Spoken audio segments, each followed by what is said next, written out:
कि जुल्म तो जुल्म है, बढ़ता है तो मिट जाता है, खून तो खून है, टपकता है तो जम जाता है।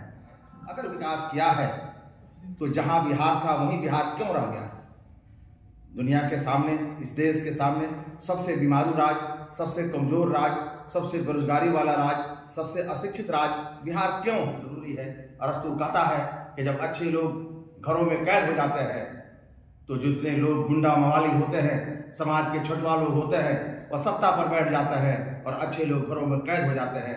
तो घरों में कैद होने की जरूरत नहीं है। आइए, हिंदुस्तान का एक इंटेलेक्चुअल, हिंदुस्तान का एक बुद्धिजीवी चला है इस व्यवस्था को बदलने के लिए, आवाज दे रहा है। उसकी आवाज में हम लब्बैक हैं, उसके साथ आवे और नया बिहार बनाने में हम अपना महती भूमिका को शामिल करें। इनकलाबी सरजमीन पर प्रशांत किशोर जी 2 अक्टूबर 2022 को आए थे और जो आए वह एक मकसद के तहत आए।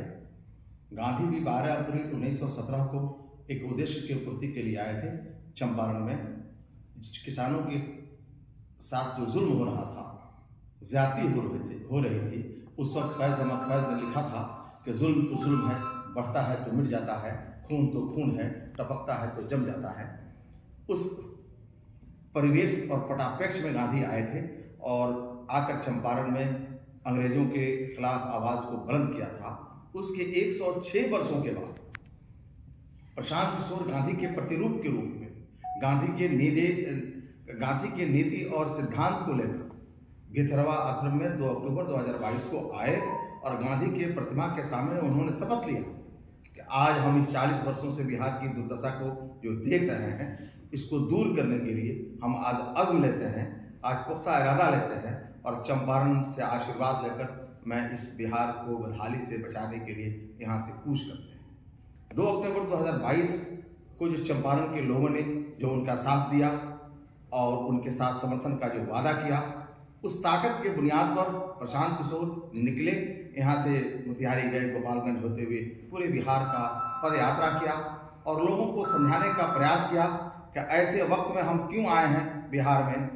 40 साल से बिहार विकास के रास्ते पर अग्रसर नहीं हो रहा है, तरक्की के रास्ते पर गामजन नहीं हो रहा है। सभी सरकारें यह वादा कर रही हैं, यह कह रही हैं हमने विकास किया है। अगर विकास किया है तो जहां बिहार था वहीं बिहार क्यों रह गया है? दुनिया के सामने, इस देश के सामने सबसे बीमारू राज्य, सबसे कमजोर राज्य, सबसे बेरोजगारी वाला राज्य, सबसे अशिक्षित राज्य बिहार क्यों? यह एक चिंता का विषय था और उसी को दूर करने के लिए ये चले हैं और लोगों से अपील कर रहे हैं, कह रहे हैं कि हर बार आपने जाति के नाम पर वोट दिया है, धर्म के नाम पर वोट दिया है, मजहब के नाम पर वोट दिया है, लेकिन एक बार अपने आने वाला मुस्तकबिल, आने वाला भविष्य जो आपका बच्चा है, उसके चेहरे को देखिए और उसके ऊपर मतदान कीजिए। निश्चित रूप से बिहार का दुर्दशा समाप्त होगा, बिहार में एक नई रोशनी आएगी, नया प्रकाश आएगा और ये प्रकाश अंधकार को दूर करेगा। इसी विचारों से ओतप्रोत होकर फिर दोबारा चंपारण में वह आ रहे हैं। पहला जो अथवा लौरिया के साहू जैन उच्च विद्यालय में कर रहे हैं, अनुमंडल नरकटियागंज में, और वहाँ से यह आवाज़ देंगे लोगों को कि उठो सोने वालों, अब मैं आ गया हूँ, आप तुम मेरा साथ दो, हम बिहार की व्यवस्था को बदलेंगे, एक नई रास्ता और नई ऊंचाई तक इस बिहार को ले जाएंगे। इस अज़्म के साथ जो 5 तारीख को आ रहे हैं, इसमें मुझे लगता है कि चंपारण के लोगों के अंदर जागरूकता है, उत्सुकता है। लोग काफ़ी उम्मीद और आशा भरी जगहों से प्रशांत के इस सभा को देख रहे हैं और देखने के लिए आएंगे भी। ऐतिहासिक वह सभा होगा। उसके बाद देवराज इलाके में जाएंगे, वहाँ लोगों के साथ 1-2 हज़ार लोगों के साथ बैठकर इफ्तार करेंगे। वहाँ से लौटकर आने के बाद बेतिया डिस्ट्रिक्ट हेडक्वार्टर में प्रबुद्ध लोगों के साथ, इंटेलेक्चुअल के साथ, दानिश्वर के साथ बैठकर विचार करेंगे, लोगों से राय लेंगे कि हम इस बिहार को कैसे बदलें। बिहार को बदलने में आपका योगदान भी जरूरी है।